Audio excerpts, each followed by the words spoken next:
आप क्लास 10 में हैं और आपको बोर्ड एग्जाम 2025 देना है तो यह सामाजिक विज्ञान का मॉडल पेपर आपके लिए सबसे ज़्यादा इंपॉर्टेंट है। तो आप लोग वीडियो को पूरा अंत तक जरूर देखें। समय 3 घंटे 15 मिनट और पूर्णांक 70 का। सभी प्रश्न अनिवार्य होते हैं। पेपर 2 खंड में होता है, खंड आ और खंड बा। खंड आ में 20 बहुविकल्पीय प्रश्न होते हैं जिनका उत्तर आपको OMR शीट पर देना होता है, और खंड बा 50 अंक का होता है जिसको आपको कॉपी पे लिखना रहता है। चलिए शुरुआत करते हैं। सबसे पहले हम बात करेंगे खंड आ की, जिसमें 20 बहुविकल्पीय प्रश्न है जिनका उत्तर आपको OMR शीट पर देना होता है। तो सभी लोग वीडियो को लाइक कर दें, और चैनल पर नए हो तो प्लीज़ सभी लोग चैनल को जरूर सब्सक्राइब करें। चलिए शुरू करते हैं। पहला क्वेश्चन है, राष्ट्रवाद का प्रारंभ किस देश से हुआ था? France, Bharat, Germany, Italy. तो राष्ट्रवाद का प्रारंभ जो हुआ था वो फ्रांस देश से हुआ था। ए ऑप्शन सही हो जाएगा। दूसरा क्वेश्चन है, फ्रांस की क्रांति हुई कब हुई? आप लोग कमेंट करें। 1788, 1789, 1790, 1787। तो 1789 में फ्रांस की क्रांति हुई थी। भारतीय राष्ट्रीय कांग्रेस की स्थापना कब हुई थी? 1882, 1984, 1885, 1886। तो भारतीय राष्ट्रीय कांग्रेस की स्थापना जो हुई थी 1885। चौथा है, जर्मनी के एकीकरण में प्रमुख भूमिका किसकी थी? हिटलर की, मुसोलिनी की, बिस्मार्क की, या महात्मा गांधी की? तो जर्मनी के एकीकरण में बिस्मार्क की प्रमुख भूमिका थी। सी ऑप्शन सही हो जाएगा। चौरी चौरा कांड कब हुआ था? 1920, 1919, 1922, 1929। तो चौरी चौरा कांड हुआ था 1922 में हुआ था। सी ऑप्शन सही हो जाएगा। क्वेश्चन नंबर 6 है, भारतीय संविधान की 8वीं अनुसूची में कितनी भाषाएं शामिल हैं? 20, 22, 24 या 26। तो भारतीय संविधान की 8वीं अनुसूची में 22 भाषाएं शामिल हैं। बी ऑप्शन से हो जाएगा। क्वेश्चन नंबर 7 है, हिंदी किस प्रकार की भाषा है? राजभाषा, क्षेत्रीय भाषा, अल्पसंख्यकों की भाषा, इनमें से कोई नहीं। तो हिंदी एक राजभाषा है। ए ऑप्शन बिल्कुल सही हो जाएगा। क्वेश्चन नंबर 8 है, संविधान के माध्यम से महिलाओं का प्रतिनिधित्व सुनिश्चित किया जाता है स्थानीय निकायों में, लोकसभा में, राज्यसभा में, प्रांतीय विधायिका में। तो इसका सही हो जाएगा, संविधान के माध्यम से महिलाओं का प्रतिनिधित्व स्थानीय निकायों में सुनिश्चित किया जाता है। क्वेश्चन नंबर 9 है, नेपाल में राजतंत्र की समाप्ति कब हुई थी? 1990, 2014, 2008, 2015। तो नेपाल में राजतंत्र की जो समाप्ति हुई थी वो हुई थी कब? कब हुई थी?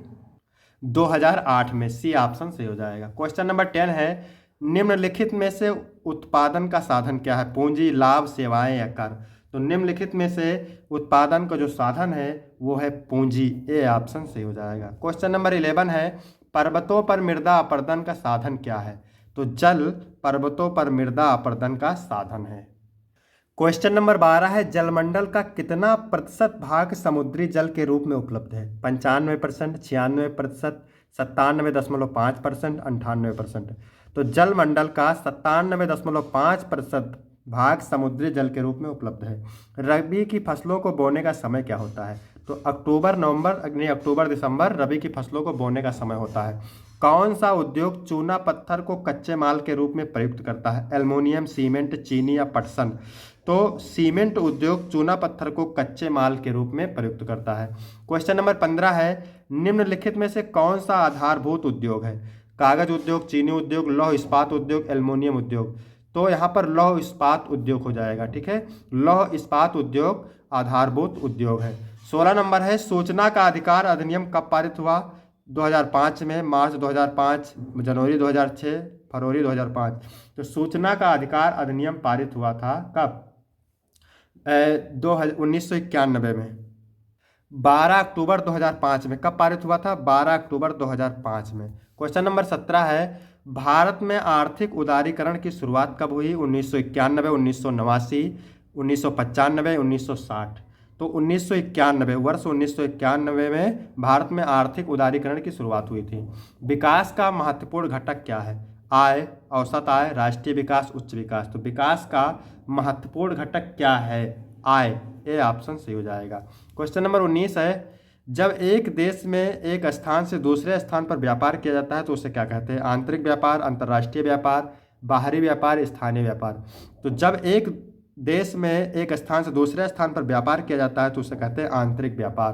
क्वेश्चन नंबर 20 है, शिशु मृत्यु अनुपात निकाला जाता है तो 1000 जीवित बच्चों पर शिशु मृत्यु अनुपात निकाला जाता है।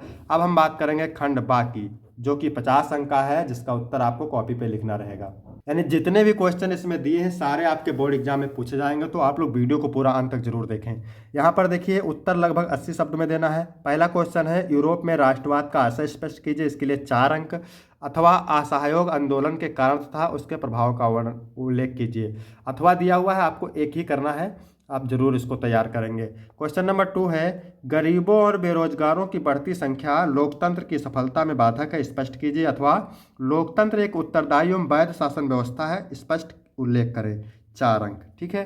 क्वेश्चन नंबर 3 है विदेशी व्यापार से आप क्या समझते हैं? भारत के विदेशी व्यापार की किन्हीं 2 विशेषताओं को बताइए। मोस्ट इंपॉर्टेंट प्रश्न है, वेरी मोरी इंपॉर्टेंट। अथवा यदि किसानों को सिंचाई और विपणन सुविधाएं उपलब्ध कराई जाती हैं तो रोजगार और आय में वृद्धि कैसे होगी, 4 अंक। इसके बाद क्वेश्चन नंबर 4 है वनों की हानि से आप क्या सह है? वनों की हानि से होने वाले किन्हीं 3 प्रभावों का उल्लेख करें, इसके लिए आपको 4 अंक। अथवा भूमि संसाधन से क्या तात्पर्य है? भूमि संसाधन के कोई 3 महत्व बताइए, इसके लिए भी 4 अंक। इसके बाद दीर्घ उत्तरीय प्रश्न, उत्तर लगभग 150 शब्दों में देना है। 5वां नंबर है प्रथम विश्व युद्ध के पश्चात होने वाली आर्थिक महामंदी के कारणों की समीक्षा कीजिए, 6 अंक। अथवा ब्रेटन वुड्स समझौते के कारण तथा उद्देश्य का उल्लेख करें। ब्रेटन वुड्स ट्विन किसे कहा जाता है, उत्तर लिखिए, 6 अंक। अथवा फिर देखिए संघवाद क्या है? भारत की संघात्मक शासन व्यवस्था की प्रमुख विशेषताओं का वर्णन कीजिए। अथवा नारीवाद का क्या अभिप्राय है? भारत की विधायिकाओं में महिलाओं के प्रतिनिधित्व की स्थिति पर प्रकाश डालें, 6 अंक। इसके बाद क्वेश्चन नंबर 7 है बहुराष्ट्रीय कंपनियां विभिन्न देशों की उत्पादन प्रक्रिया को एक दूसरे से जोड़ती हैं, इस कथन को स्पष्ट कीजिए। अथवा देखते हैं क्या है, उपभोक्ता के किन्हीं 3 अधिकारों का वर्णन कीजिए। क्वेश्चन नंबर 8 है भूमि किस प्रकार एक अत्यधिक महत्वपूर्ण प्राकृतिक संसाधन है, इसके महत्वपूर्ण तथ्यों का वर्णन कीजिए, 6 अंक। अथवा जैव विविधता क्या है, यह मानव जीवन के लिए क्यों महत्वपूर्ण है, स्पष्ट कीजिए। फिर मानचित्र संबंधी कार्य, आपको मैप मिलेगा, उस पर आपको भरना रहेगा। वह स्थान जहाँ सूती मिल के श्रमिकों का सत्याग्रह हुआ, वह स्थान जहाँ किसान सत्याग्रह आंदोलन हुआ, वह स्थान जहाँ चौरी चौरा कांड हुआ, वह स्थान जहाँ 1929 में भारतीय राष्ट्रीय कांग्रेस का अधिवेशन हुआ, वह स्थान जहाँ जलियांवाला बाग की घटना हुई। फिर इसके बाद दृष्टिबाधित वाले विद्यार्थियों के लिए है। इसके बाद फिर नीचे देखिए निर्देश दिए गए भारत के मानचित्रों में निम्नलिखित को दर्शाइए, तो ये भी आपको दर्शाना है। पश्चिम बंगाल का एक समुद्री पत्तन बंदरगाह चिन्ह द्वारा नाम सहित, महाराष्ट्र का राजधानी नगर, बॉक्साइट उत्पादन का एक क्षेत्र, मैग्नीज उत्पादन का एक क्षेत्र और इस प्रदेश का एक 10 लाखी नगर। तो वीडियो कैसा लगा? वीडियो अच्छा लगा हो तो वीडियो को लाइक करें और चैनल को सब्सक्राइब करें। धन्यवाद।